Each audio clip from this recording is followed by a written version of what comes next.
Welcome back to the Ride and Laugh podcast. If you love mountain bikes, you are in the right place.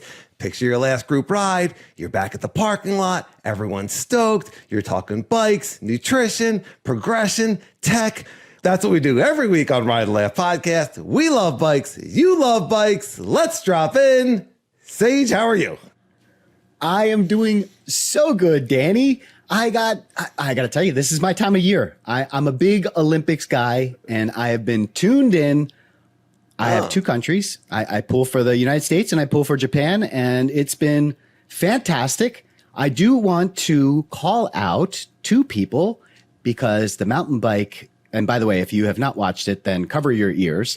But I do want to say congratulations to Riley Amos for a top 10 finish in the men's, and Haley Batten with a second place finish in the women's mountain bike. So huge props.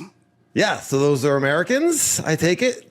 Yes. Not Japanese? Yes. I mean, you were misleading a little bit. Like, I want to shout out my favorite Japanese mountain bike rider. Yeah. It's me. Haley doesn't really sound Japanese. Yeah, you're my favorite. You're the only Japanese mountain bike rider I know. Also my favorite.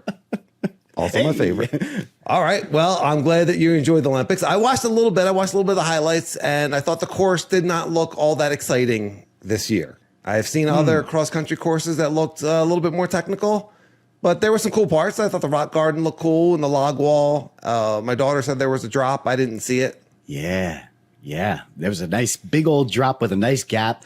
I think those courses, they're tough because the reason why mountain biking has not taken off, visually is because it's so hard to put cameras, everywhere because the course is so big. It's not like a football field or a soccer field where you can just place cameras down and you can see it. The mountain bike course, you got to, so they use different technology like drones, and then they have to have the course kind of laid out in a very simple way to be able to film it. And so it adds a couple challenges in terms of like how difficult and technical can you make it. A lot of that stuff is man-made, but you know what?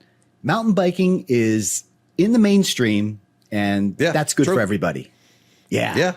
I have a few comments on this that I didn't know you were going to talk about the Olympics until just before we started, and it brought up a couple things. I know that do you have any idea when the last time an American was on the podium, men or women? Because this is a pretty big deal that she's on the podium, right? Oh yeah. The women's, I actually find the women's mountain biking more interesting than the men's. But yeah, I think this is the first time in a really long time that American woman has been in the top 3. So don't quote me on that, but this is a big deal. Yeah, and I wonder how much of that is we've seen so much in the past 5, 10, maybe 15 years, but just so much more of the NICA and the high school. Like when we were growing up, mountain biking wasn't really much of a thing yet. There certainly wasn't mainstream until we were, in our 20s.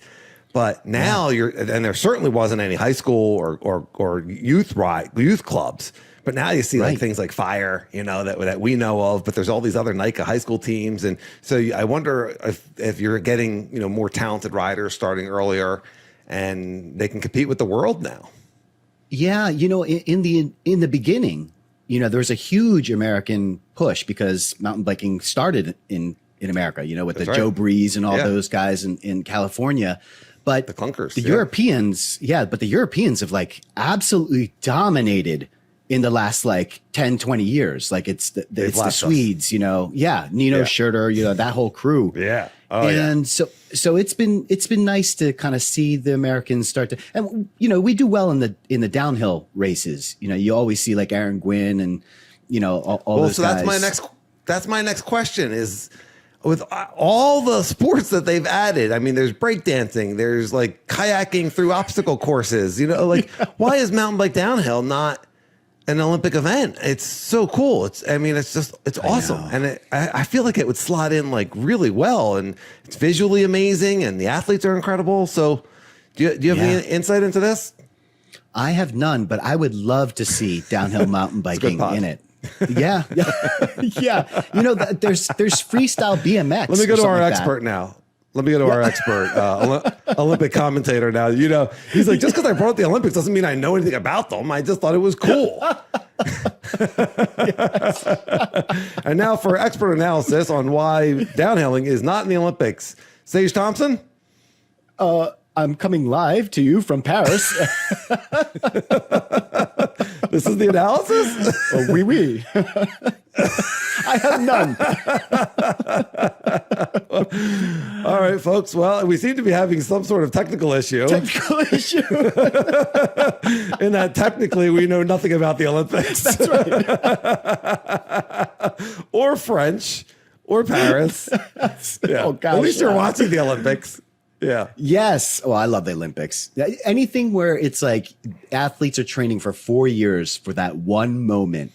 I just love that, man. I will watch anything. You know, I love gymnastics. I love swimming. I love it all. I love it all. I love that pressure, you know, of just like 4 years for that one. Like a lot of these athletes, you know, this is it. You're not competing multiple years. You know, there's that age, you know, where you're the most potent. Is that the right word? But like that potency disappears. And so you don't see athletes in their 40s. You know, it's usually between that like small window. 18 to like, the small window. So I just love that, man. I really do. So kudos to them. Yes.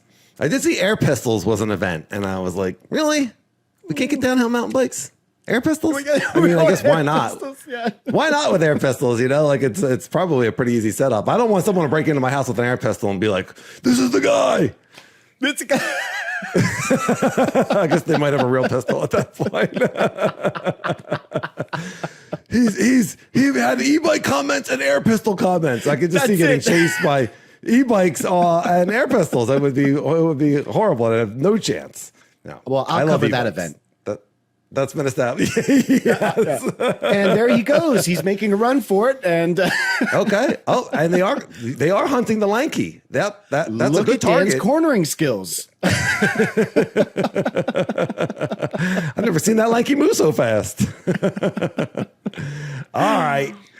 Silliness aside, Olympics aside, we want to get into the listener comments from our most recent podcasts.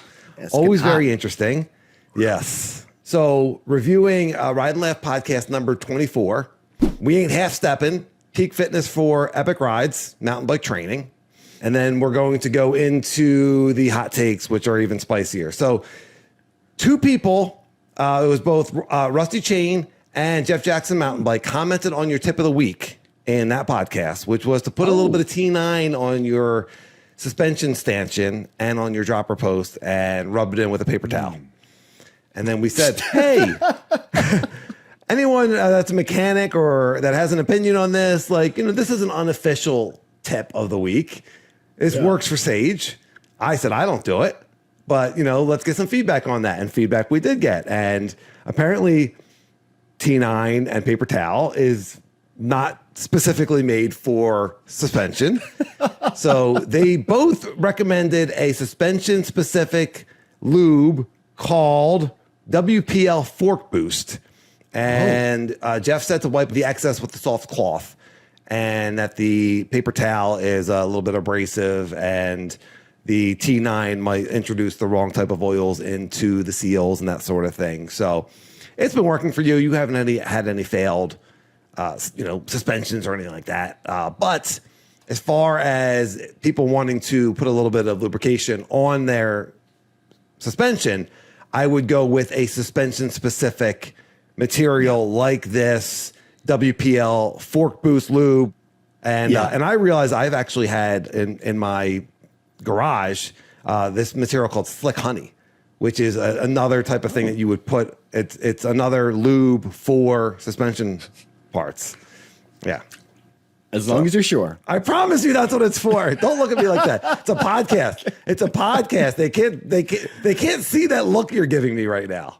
Okay, yeah.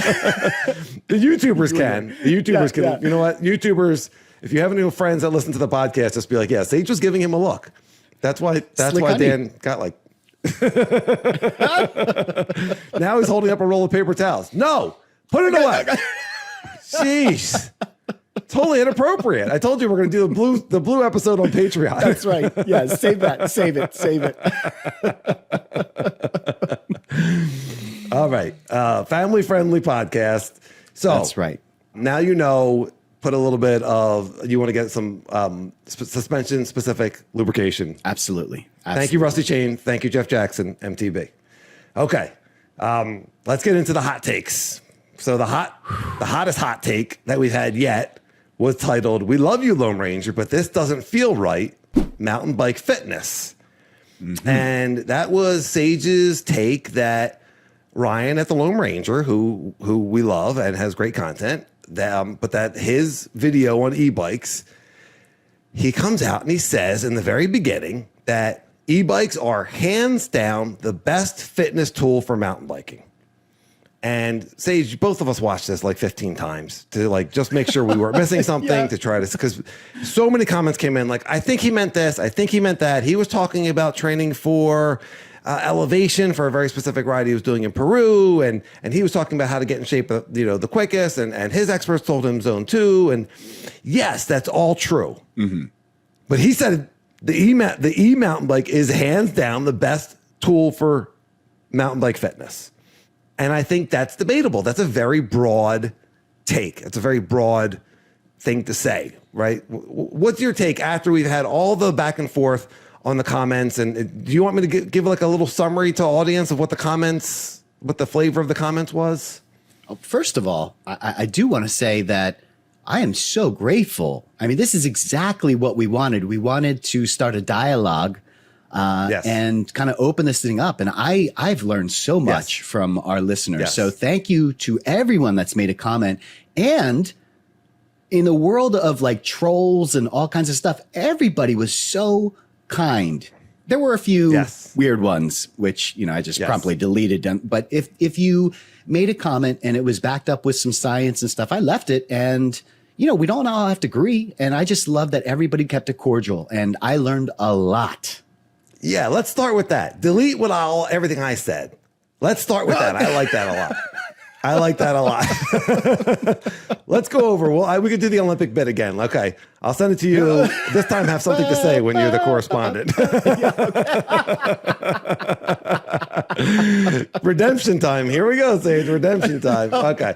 No, you're absolutely right that the comments, the back and forth, that's what we want. We want hey, listener, get involved, and people were commenting on other people's comments, and that's even cooler because now we get a little community going and a lot of insight and a lot of different takes, and everyone was really cordial and just like, here's my take on it, and here's my take on it, and what about this? And some people had really deep dives into zone 2 training because that's really what it was about. And there was a lot to be learned, and that was really cool. So I appreciate you like taking that broader snapshot of the situation and being like, look, this is cool. This is great. Yeah. Now it was great. Let's get into the meat and potatoes.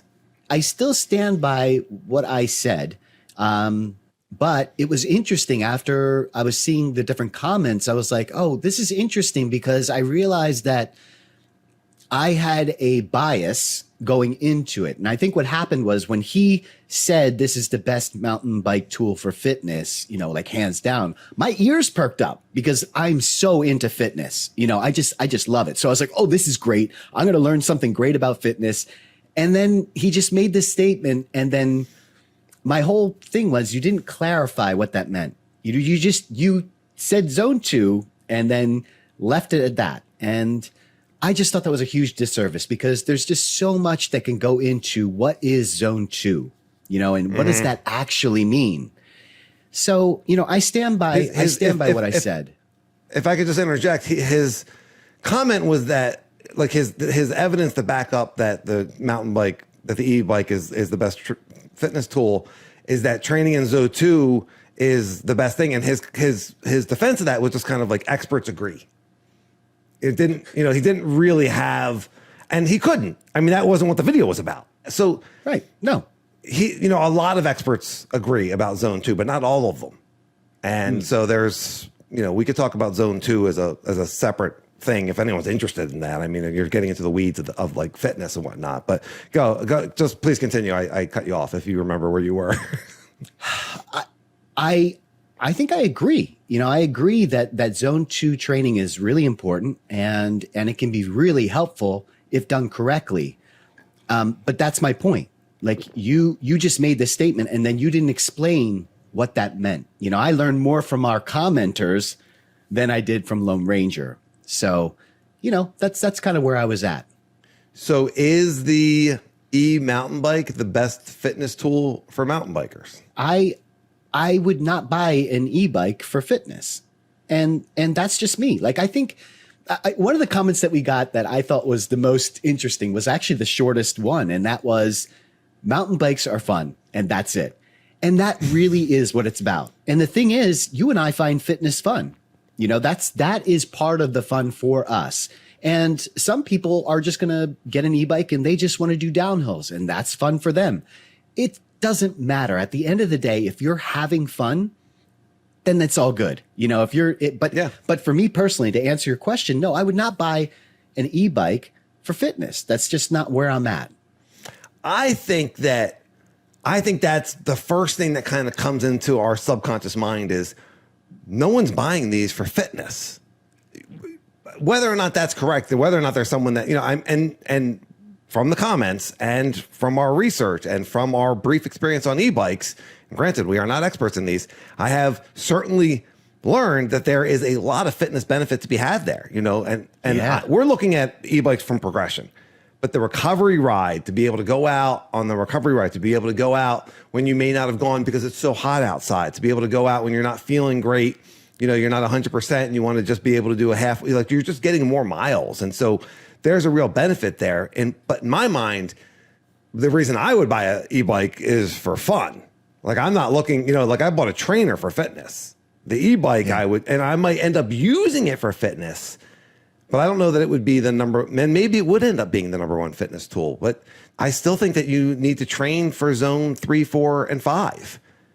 Our big rides, you're in zone 2 naturally a lot, but 3 and 4 are used a lot in the type of riding that we do. So you have to, if you want to have those muscles, I think you have to train them. But again, I'm not an expert. Maybe some point when we start having guests, we'll have a mountain bike coach on or a trainer, that can explain this sort of thing. And also it's research. It's the human body. I don't think there's it's just like nutrition. There's no one way, right? That's right. There's no one way that's going to be correct. Right. Yeah, absolutely. You and I, we don't really train zone 2 that often. It's part of our training. And we certainly have a lot of zone 2 moments in our rides, especially because our weekend rides are 3 to 5 hours. There are a lot of zone 2 moments. But for me, I want to practice those hard efforts, and I can mimic that. And so can you on the trainer, but I can mimic that on my road bike very easily. I'm not getting the upper body workout, but I can get those power numbers pretty high just because, I'm training on hills and all kinds of stuff. And for me, I feel personally that has a great effect on my riding style and my fitness level for the kind of things that I want to do, for the short punchy climbs that come up in the middle of your ride and you're just like, God, and you just push it up there. Again, people are saying that you can still do that with zone 2 training. If that's the case, then that's great. Then, but the problem is, in order to do that proper zone 2 training, it sounds like you have to invest a lot of time. Right. And I don't have that. I don't have 3 or 4 hours that I can do on a ride. I have an hour, basically every day I get about an hour to work out, and I'll do recovery rides, but I'm doing some hit rides in there, and I'm really getting the most out of my workouts. So yeah. I think we all can learn. I trust the Trainer Road program and Zwift and Sufferfest and all these programs that are designed specifically for mountain bikers and road riders, of course, also, but there's mountain bike programs in there, and they're designed for people that have 2, 3, 4 hours a week to train. And to make the most out of that, you're going to be training all these different zones. And I just don't think most people are going and putting their money down on the e-bike for fitness. For fun. It's for fun. Yeah. And I want one. This is a pro e-bike podcast. Anyone that's listening to the last 3 podcasts is like, yeah, we get it, guys. You like them. Okay. Yeah. Yes. On that note, we'll move on. Okay. Unless you have anything else.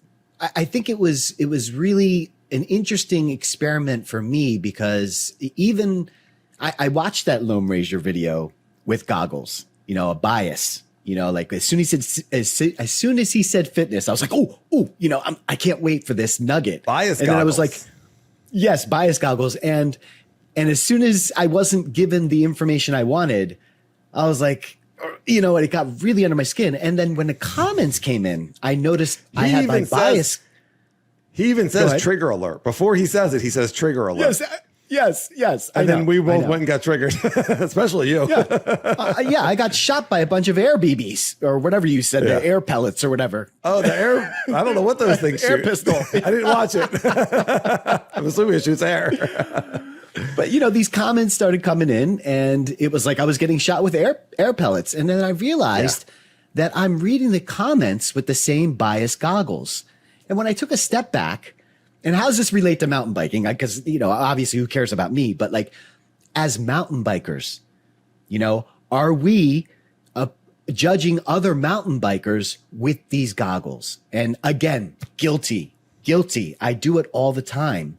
I do it less now. as I'm being more aware of it. But I think as mountain bikers, as a community, we could all learn from that to be a little bit more open and a little bit less judgmental. And at the end of the day, just like that one comment, it's about having fun. And that's it. Yeah.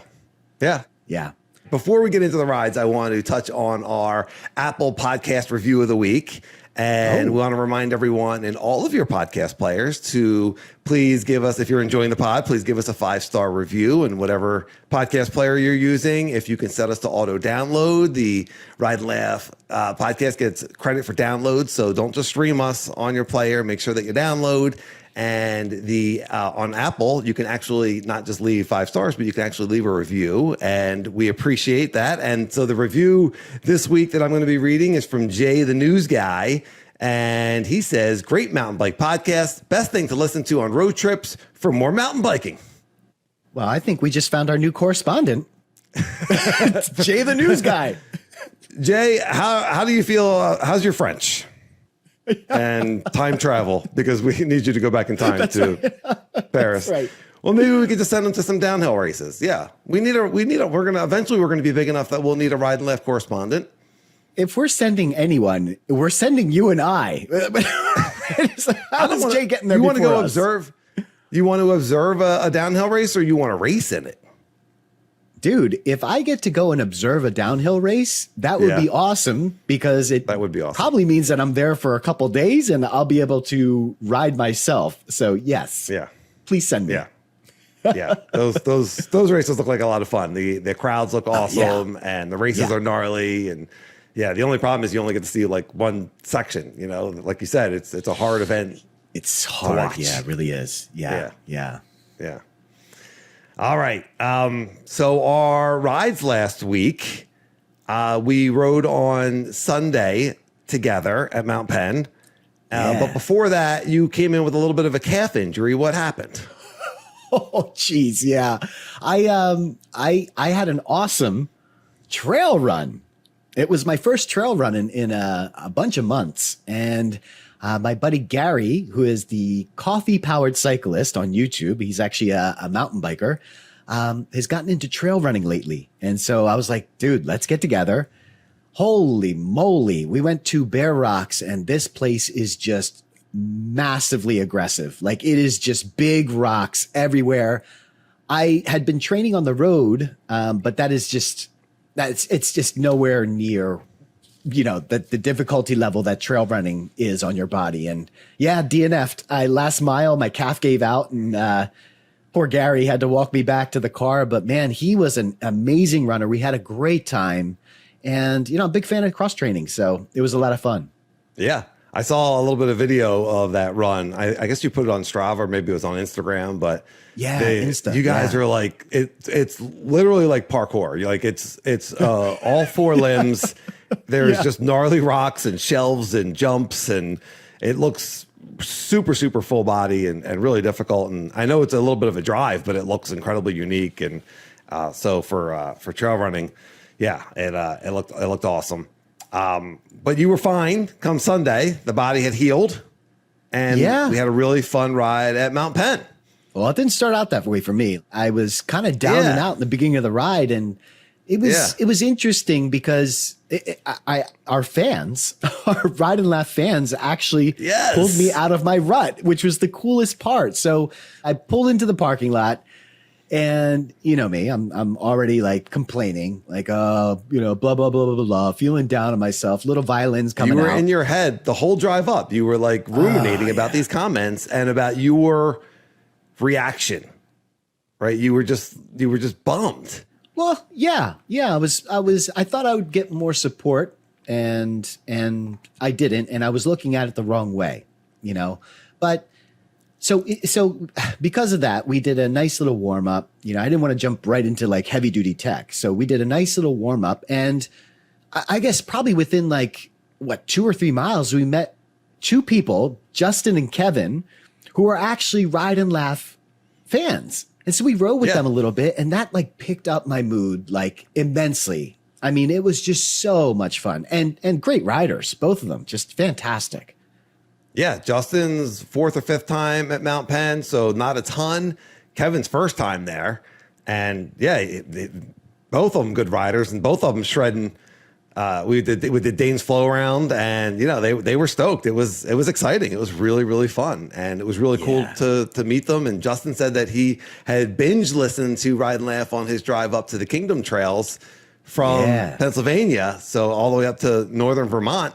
And that was pretty cool. I'm very, very complimented and very flattered that he was listening to us in the car for that long. Yeah. And that wasn't the only people we met, Danny. Who else did we meet out there? Yeah. So then we go over to, after Dane's flow around, we make our way over to the Skyline jumps because you wanted to really continue to work on hitting these bike park quality jumps at Mount Penn on your analog bike, on your acoustic bike, as Stick prefers, your Ibis. And so as soon as we got there, we met Floyd and Jordan, father and son. And they knew you from Trail Sage, and they knew me from Trail Sage. Usually, I don't think they had seen the podcast yet, but they were like, "Oh, is this Danny? Is that Lanky D?" And so we were sessioning jumps, and we were talking to them, and they were a little bit more beginner than us on the jumps. And I said, "Hey, if you don't, are you interested in a little bit of advice?" Because I was watching them jump, and they said, "Yeah, absolutely." And so we started going back and forth and giving advice, and really just the main advice that I think when you have to learn how to do something, then you're better at teaching it. And we both like teaching. We both like coaching. We're not official coaches or teachers or anything like that, but we've been biking for a long time. And obviously we like talking because we have a podcast. And so we were giving them some tips. And for me, that's really stay in the center of the bike. I could just tell they were both going back at that fear response coming up to the lip of the jump. And when you start going faster, and I said, just stay in the middle, lean forward a little bit, start getting that comfortable arc. You're safe in the middle of the bike, and then start getting that comfortable arc. Don't worry about clearing it.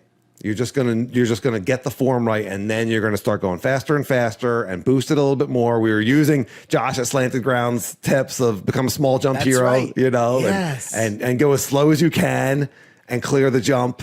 So really start to learn it the proper way, and started to see it, and they started to feel better, and that was really, really cool. And Floyd was on an e-bike. And his son Jordan was on a regular bike, and Floyd was telling us how the e-bike lets him get out with his son, and the time that they have to bond together, and they're here working on jumps together and progressing together, and they were just both really, really awesome people. Floyd was really inspirational guy, really enjoyed meeting him, and Jordan a really nice young man. So it was cool. It was really, really cool. This mountain bikers are awesome, and if you're listening to this podcast, you're a mountain biker and you're awesome. Yeah, I was really impressed with how well they took to the advice and then applied it right away. I know as adults, it's really hard, because you have, this is the way I do it, and blah, blah, blah, whereas kids are much more malleable.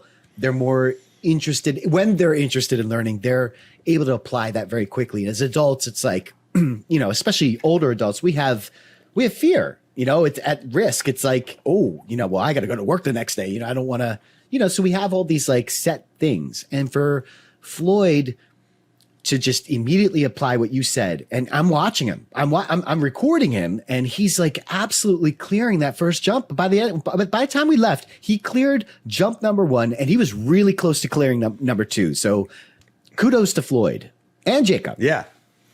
He was actually saying Jordan. I said Jacob. Jordan, right.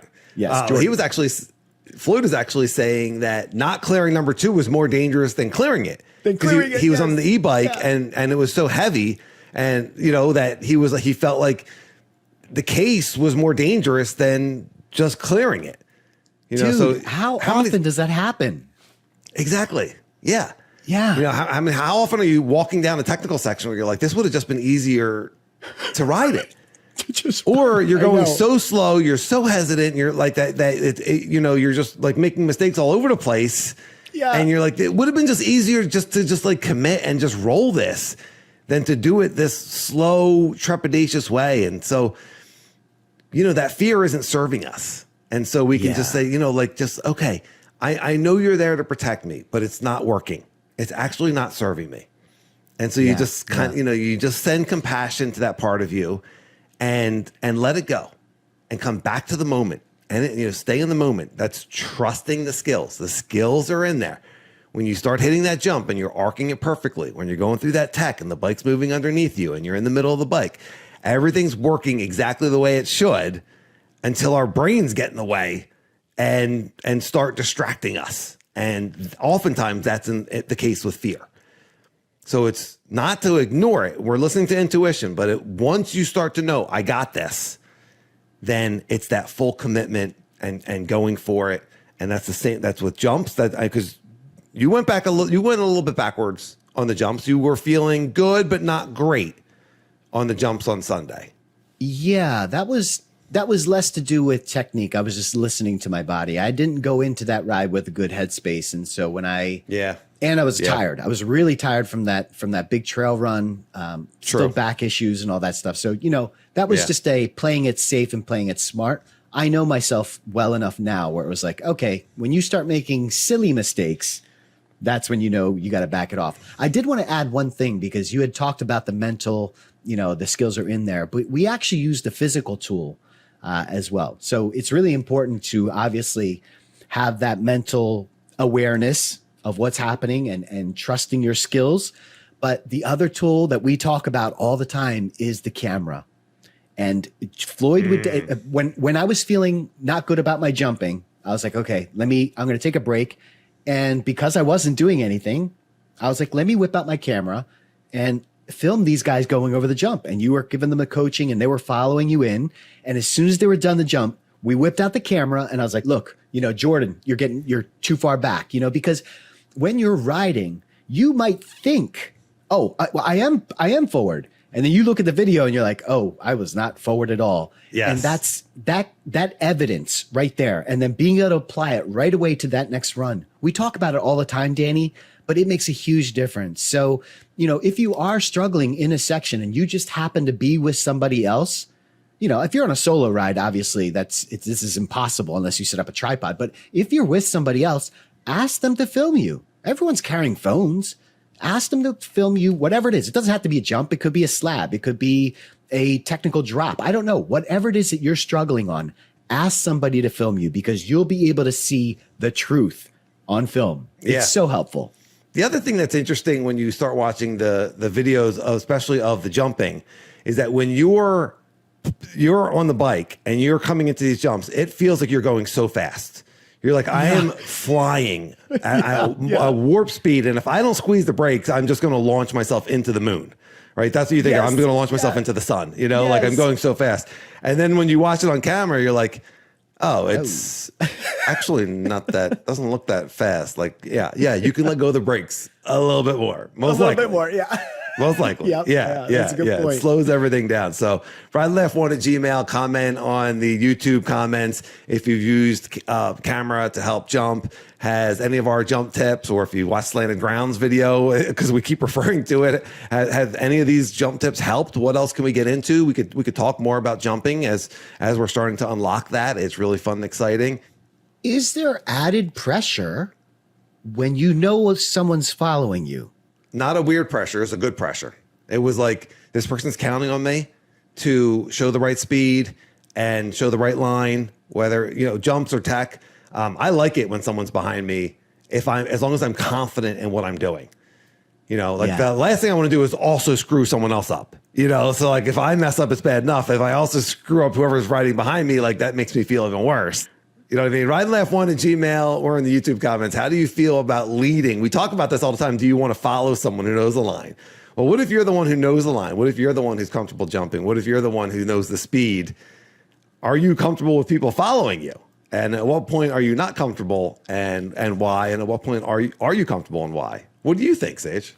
I think that you have grown tremendously as a rider. There was a time when you didn't want to lead, especially on like downhills and blah, blah. I would constantly be telling you, Dan, you are a really good downhiller.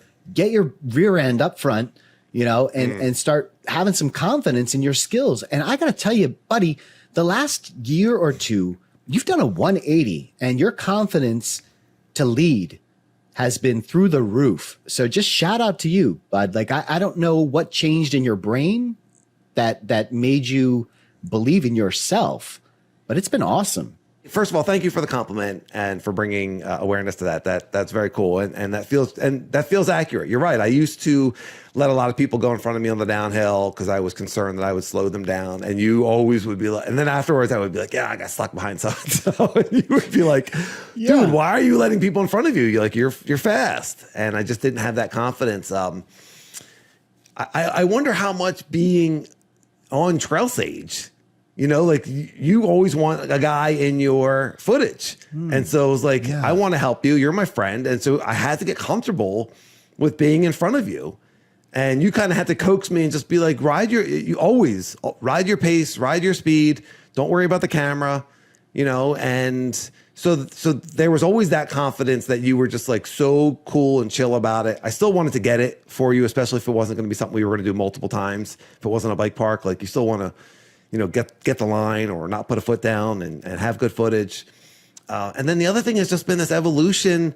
It's been the stuff that I'm talking about, which is just like settling into trust that I got it, trusting my skills, knowing my skills are in there, being able to turn off that fear response when I know it's not serving me, when I know it's not. Sometimes the fear response is like, yeah, this is too hard. I'm not comfortable with this. But oftentimes it's just, it's not what's the best that can happen. It's just kind of holding me back. And that could be on the trail. That could be in life. I mean, so much has changed since I've been able to say, that's not a real fear response. That's not actual fear. That's just conditioning. That's not something that I want to give energy to. That fear, I don't want to live in this body. And then just returning to trust that what's the best that can happen? Everything's going to work out for the best. I got this. And really just being able to clear your mind and stay in the moment. And that's where when words like commit come in. When I'm riding, it was just commit. I don't want room for any other word to come into my brain except you got this. That's essentially what I'm telling myself. Commit. Skills are there. Go. Did the same thing in Gold Canyon when I was going down that double black trail for the first time. Commit.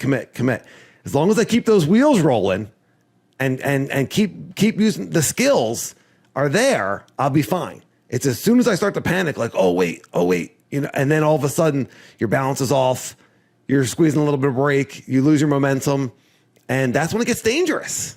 How much does gear affect that? Because in the last year or two, you got a new bike as well, and one of the first things that you said when you got that Pivot Firebird was, holy crap, like these trails suddenly feel easier.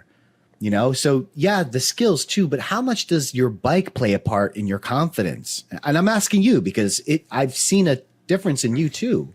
It's one of the podcast topics that I have had written down since we started this. And it's it's can a new bike level you up? And is it just giving you the confidence because you're like, this is new and my belief system is that it's a better bike. My belief system is that because, the advertisers and the bike manufacturers and everyone tells me that it's got this slack angle and this seat tube angle and this geometry and this suspension and I got these tires on it. I mean, sometimes I put new tires on my bike and just knowing there's new tires on my bike makes me more confident. Yeah. Is it the new tires, or is it just the belief that, oh, there's new tires on here, I'm going to corner better? And we didn't talk about that, the cornering on Sunday, which has carried over from the e-bike. So Yeah. listeners, rideandlaugh1@gmail, or comment on the YouTube. Does a new bike level you up? And is it the actual bike, or is it just the concept of the bike? So when I had my 2019 Stump Jumper, that I felt like that was the first bike where I was like, this bike leveled me up. I went from a Trek Fuel, a 2016 or 17 Trek Fuel with traditional geometry, to the I got a 2018. It was replaced in 2019, but it was the new geometry Stump Jumper. It was the one before. It was two Stump Jumpers ago, I guess now. But nonetheless, that bike definitely leveled me up. I got more confident on that bike. There was something about the geometry of that bike that gave me more confidence. Yeah. The Evo that I have now is a great bike, and I feel really good on it, and I like it. The Pivot Firebird that I bought in Arizona, that I demoed and then bought the same day, I went online and bought one right away. That is another level bike. That is a special bike. I feel like that bike actually does increase my abilities to ride certain features on the trail. It's got more travel. It's got that DW link. It climbs like a billy goat. I love that bike. If I was going to choose one bike out of all the bikes I've ever ridden, I would choose the Firebird, even though it's heavy. It's heavier. Evo's a great bike. I got no problems with it. It's first world problems of too many cool bikes. But I don't, to answer your question, if I've improved in the past year, I don't think it's bikes. Interesting. All that to say, I do think a bike can level you up. I do think it can add confidence, but I don't think that I went from the bike I'm riding last year, the Stump Jumper, to 2018, 2019 Stump Jumper, to the 2023 Evo. I don't think there's enough of a difference in those bikes that I feel. The Evo is definitely a better bike, but I'm going to slightly disagree with you for just knowing you. Yeah, you might be right. Because that Evo is really special in that you can adjust it so many different ways. You have the two chips, so you can adjust the front and you can adjust the back. And I distinctly remember you telling me how much stabler, that's not even a word, how much more stable the bike felt on the downhills. And I know it because I tried following you and I couldn't even touch you. Like, that bike inspired confidence because of how slacked out it got. And so by that very nature, that bike raised your confidence level. You're turning. Same thing. You put that new rubber on your tire, and the e-bike helped too, because once you got on that e-bike and you started trusting that e-bike had that extra weight. And so it really pushed you and the bike into those turns, which is what you need to do on a turn. You need to commit and force yourself into that turn. Yeah, because any turn, but any turn, but very much so on a berm, because it's like a pump track. We talk about that all the time. A turn is basically a pump track on its side. And for the longest time, you had a really hard time of committing, pushing yourself into that turn because of, for whatever reason, that e-bike unlocked that for you. You were like, okay, I'm pushing into this. It's centering me. It's already heavy and it's gripping. Then you took that very next. I trusted it. The same word. That's right. The same word. That's trust. Right. Yes. That's right. And then you took that and you applied it the very next ride to your Evo, which had new tires. But my goodness, I've never seen you. I applied it at Blue Mountain Bike Park. The next ride on the Evo was at Blue Mountain Bike Park. And you were cornered the best that I ever have at that bike park. I was hanging with you. Yeah. Yeah. On both places, on Dane's Run, which has some really sharp turns, and at Blue Mountain Bike Park. I've never seen you corner so well. Well, actually, I've never seen you because you're usually behind me. But the fact that I turned around and you were right there, I was like, holy moly. So I'm going to disagree. I'm going to say that the bike did help to level you up. Yeah. Okay. I'll buy that. I mean, that Evo is slack. It does have a lower center of gravity. It does corner really well. I ripped a whole bunch of side knobs off at Blue Mountain, just tore them off on the back tire. So I had to put new tire on there. It was no choice. And for the first time, I know people talk about the differences, feeling the difference in a tire. Ride and Laugh 1 at Gmail or comment in the YouTube. What's your favorite tire combo? And do you really feel huge? How long do you wait? Do you wait until it's all the way worn out like Sage does? Or do you prefer to, I like to change the tire when I start to see like all the knobs are like really, really kind of eaten into.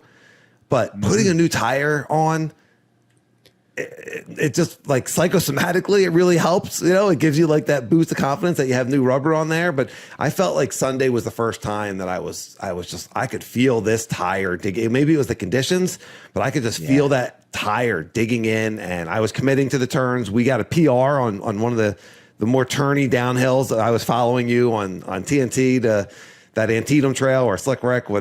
I forget which one Slick we Rick. PR. Yeah. But yeah. But yeah, we were moving, and I was right on you. And usually that's where you get me. Sage is such a water bug in the turns, like he's lightning quick, and somehow I stayed on you. Now you did have that tube in, so I don't know that you were actually able to corner as fast. No, I'm just saying. Stop it. No, Ride and Laugh 1 at Gmail. Gmail, YouTube comments. If a tubeless tire at 25 psi versus a tire with a tube at 32 psi. Is that going to make a difference in flat corners? Berm's okay, but in flat cornering, listeners? I don't know, but don't sell yourself short. I didn't think about my tire at all. It was you that brought that up, and I didn't think about that the whole day.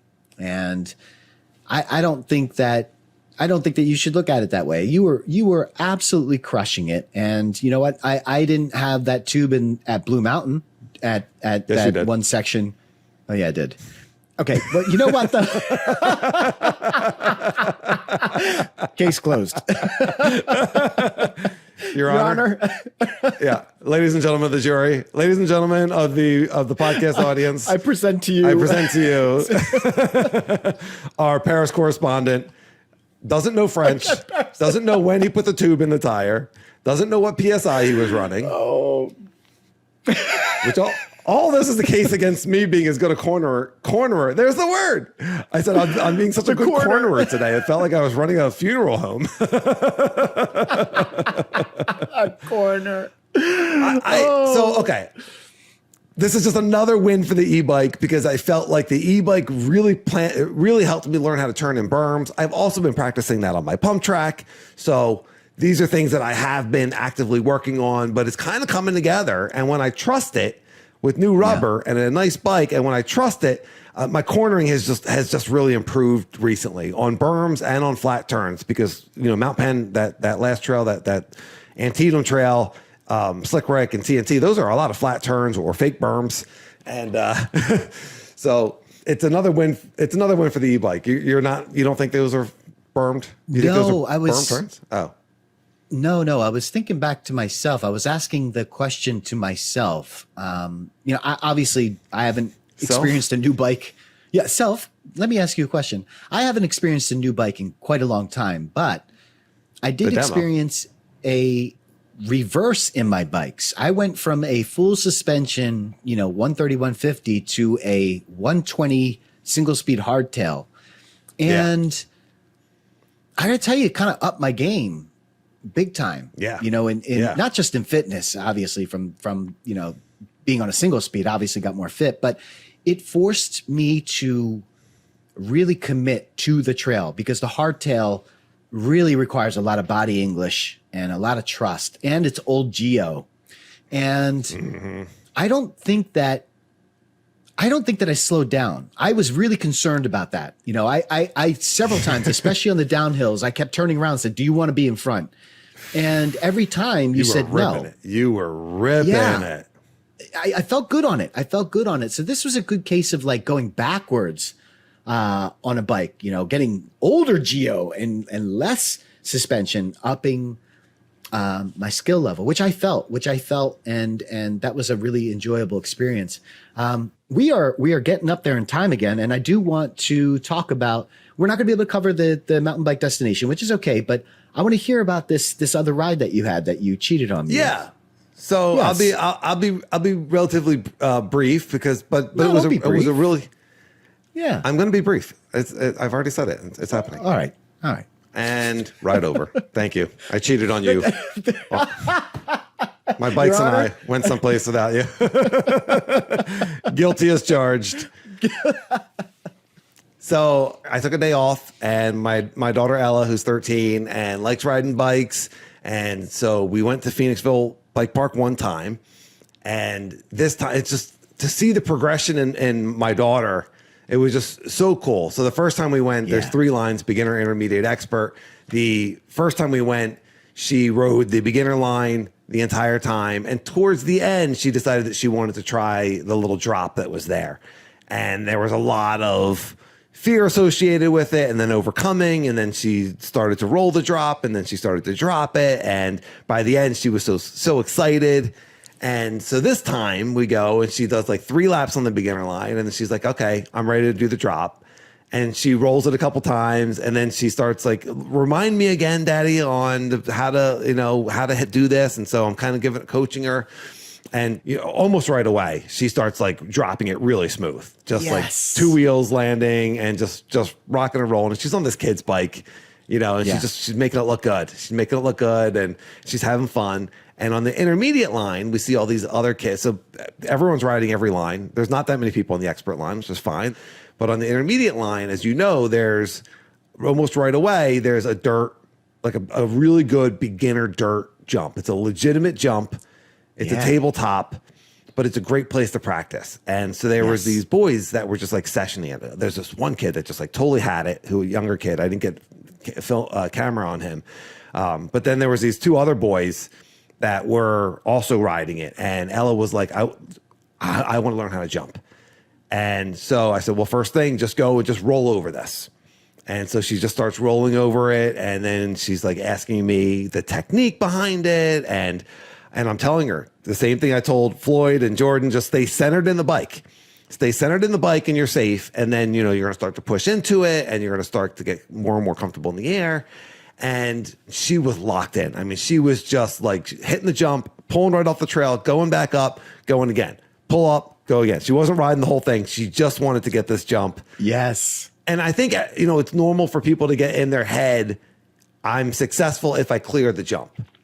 And I was trying to tell her, and I was insisting, and I said the same thing to these other boys that started. They heard me. So there was these 2 other boys that were there, Steven and Garrett, and they heard me coaching Ella, and I was standing there watching Ella do the jump. And so they were asking me, hey, what am I doing? What do you think about this? And so I started. I said, well, I'll give you guys advice as well. And so each one of their jumps, and I was telling them, like, you're leaning back a little bit and push into it. And they were absorbing it a little bit. They were using their hands a little bit too much. And so I was telling them the technique, and they both just like started totally clearing this jump. By the end of the day, they were totally clearing it, and they were doing it with proper form, and they were really stoked, really, really nice guys. And it was really cool to see them progressing. It was really cool. And I got a video of both of them, and Steven's mom was there, and she was like, you should try the expert line. And I was like, well, wow, Mom. Like, most moms are like, don't get hurt. And she was like, now go bigger. So I thought that was pretty cool. Yeah. That's awesome. Yes. I told her to pump the brakes. I was like, just let him leave on a high. Like, he's getting this jump now at the end of the day, like consistently. Let him marinate in that, and then let him come back and do the expert line. So, but she was an awesome mom. Hey, look, Mom's out there with the kid at the bike park. Like that's good mommying. Yeah. So it was an awesome day, and I was saying the same thing to Steven and Garrett that I was saying to Ella. Like, the success is not in clearing the jump; it's in getting that right form and feeling comfortable in the air and feeling safe. No one fell. No one fell that we were on my watch. There was people at the bike park. There was the kids that were falling, but I was not with them. I had nothing to do with them. And Ella actually said to me, I feel like it would be harder to, this is how confident she got. She said, I feel like it would be harder to fall than to not fall. All right, then. Yeah. And I was like, well, you're a really good athlete, which she gets from her mother.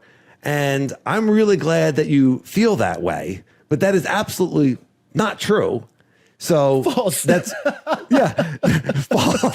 I mean, but you know what? If that's the belief system she's going to have, then that's an awesome belief system, right? We wanted to change our belief system to that we're mountain bike riders that don't fall, but when we do, we don't get hurt.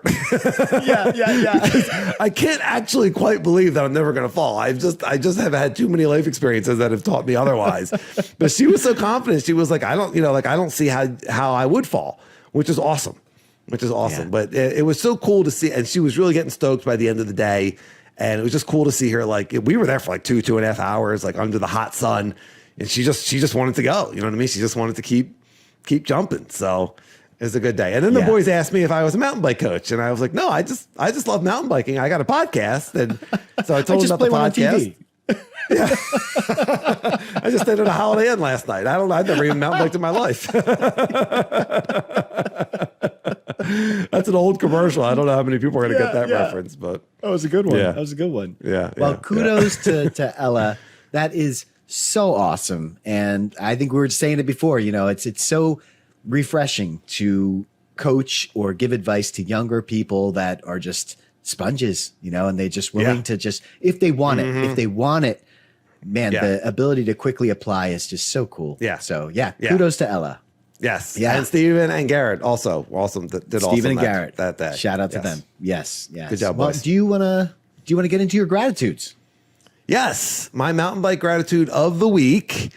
I thought of this when you were talking about your experience on Skyline last week, when you said that you tried jumping with your pack on and you were like, oh, this is just too heavy. I just don't like this on. And you had to take your pack off to jump.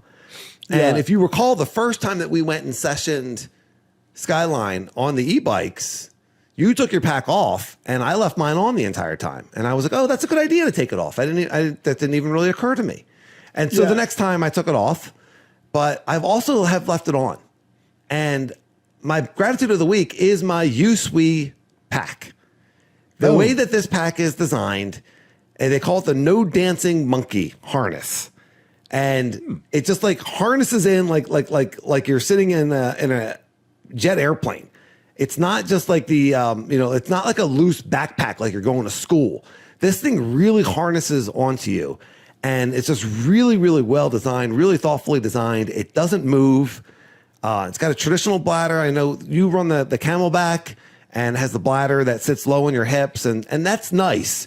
But I feel like the USWE pack, I upgraded to USWE like maybe a year and a half ago. I've had it for a while. I just feel like that thing really doesn't move. It just feels really snug and really comfortable. So I can do jumps and tech on that thing. It doesn't bother me. It's a really nice hydration pack. It doesn't store things as conveniently as the Camelbacks. I do think Camelback has that really dialed in. And some of the other bags, RideandLaugh1 at Gmail or YouTube comments, are you using a USWE pack? I see a lot of them. Which pack do you prefer? Some people are just hip pack people, but if you use the USWE, do you find that the storage isn't great? Because that's my only drawback, is that the storage on the inside isn't as thoughtfully laid out as the Camelback. But overall, I'll take the No Dancing Monkey harness any day of the week. That thing does not move around. It doesn't shift. It doesn't on downhills or steeps. It doesn't come up over your shoulders. It just stays put. It's a really good hydration pack. I highly recommend it. And it's my mountain bike gratitude of the week. Fantastic. And I love that name, Dancing Monkey Harness or whatever. It's a fantastic. can't just imagine being in that meeting, like, what are we going to call this thing? What's more annoying than a dancing monkey on your back? That's a good point, Bob. Anyone? What about a dancing donkey? John, you're out. Fired. Please. Back to accounting office with you. All right. Dancing donkey. Yes. Donkeys don't dance. Yeah. Well, the monkey on your back, right? That's a term. The monkey. That's right. Monkey on your back. Yeah. That's a good point. Yes, absolutely. Which is an addiction. That's right. Yeah. Well, my mountain bike gratitude, you had mentioned storage. This is a far reach. I'm trying to do like a nice transition. Speaking of storage, my gratitude goes to my laptop, which I got to tell you, and what does that have to do with mountain biking? Well, every podcast that you see and every Trail Sage video that you see is made possible by this laptop. And I am so grateful for it. I got it about 2 years ago. It's a Dell Precision 5570. it has changed my life. I mean, the videos that we roll are all 4K. They're really heavy, and I was fighting it with my old computer. I mean, it would take me hours to render, the shortest clips, and it would just get hung up. This laptop chews through everything, and it's made my job that much easier, and I have so much gratitude for it. So thank you, Dell, for making an awesome laptop, and that's my gratitude. Yes, a good computer is absolutely key for these action cameras that are shooting in super high quality. I learned that. I bought an action camera for whatever, $300, and I was like, okay, I'm in the game. And then I had no way to get any of the footage off of the action camera so that I could watch it. And Sage was like, yeah, now you need to spend $2,000 on a computer. And I was, oh man, this is how they get you. Ride Laugh One at Gmail, YouTube comments for all our creators. What kind of computer are you using? What, and how much has that changed your life? So, that's a good one. If you're filming, and that's also tip of the week is if you're filming, if you want to buy an action camera, know that you're going to need a really high powered computer. So it's not just about getting the action camera. You're going to need a really good computer to be able to watch that footage and do any sort of editing that you want on there as well. Yeah. Yeah. Well, I did have a different mountain bike tip, and it was coincidentally something that Josh talked about in one of his videos. And that was you and I were singing Afro Man through all the jumps. I didn't think you were going to actually say the song that we were singing. I thought your tip was going to be to sing a song. It's such a great song. You're gonna, I'm not going to sing it. For the Patreon. Yeah. The song's for the Patreon. Afro Man's got one hit, everyone. Afro Man's got one hit. You can look it up. We're not condoning the lyrics, but they're catchy. I got to tell you, they are very catchy, but what's not important is the song. What's important is that song playing through your head took your mind off of the task at hand, because sometimes we let our brains get in the way. And so, when I was cornering and I was going into a jump, I started singing the song, and it took my head away from all the things that I might have been concerned about. And I thought that was really helpful. And Josh had also brought it up in his video a little while back about, put a song in your head. You mean Slanted Ground Josh? That's right. Slanted Ground Josh also made that tip about putting a song in your head. So if you haven't done that already, if you're struggling in a section or you're in your head, try singing a song and it will really make a difference. So that is my mountain bike tip. Yeah. I found the song. I found the song really helpful. Humming the tune really helpful at the bike park, where I was riding the same trail over and over, and I wanted to ride it better. I wanted to stay focused. I don't know if on just riding a trail, because I don't know if just riding a difficult trail, if singing a song would work for me, but. Maybe I don't know. Because clearing my head is so key, but then I don't know if I'm as focused as I want. I'm gonna have to play around with that. I was singing a little bit when we were on Skyline. I did start singing a little bit, and it was helpful because I could just like trust my skills and just kind of go into it, and it was a rhythm of it. I don't know about tech. I'm gonna have to play around with that. Ride and Laugh One at Gmail and in the comments. Who sings a song to themselves or hums a song? Some people have music going right on your headphones, or some people just have music playing. We've seen that plenty of times too. So no judgment. Everyone, whatever works for you. Yeah. Da da da da da da. That was your hint. We changed the lyrics to be mountain bike specific, right? Oh my god, it was so funny. We changed all the lyrics to mountain bike. Yeah. I was gonna ride the berm. I'm not gonna say the rest of it. I went too low in the berm, but then I went high. That's right. Yeah. I'm gonna ride this jump, and then I'm gonna go high. Get high. Yeah. Anyway, all right. Before we get into trouble by the FDA or whoever it is. Yeah. If you're still listening, are we ready? Finish it out, baby. Bring us home. Are we ready to close it down? All right. If you're still listening, you are totally still listening, and we appreciate you listening. And you are a mountain biker. You love mountain bikes. We love mountain bikes. please go into your podcast player, rate and subscribe, auto download, rate and subscribe on YouTube. We appreciate you. Gratitude to our listeners. Everybody have a fantastic week. Ride and laugh. I'll see you, everyone.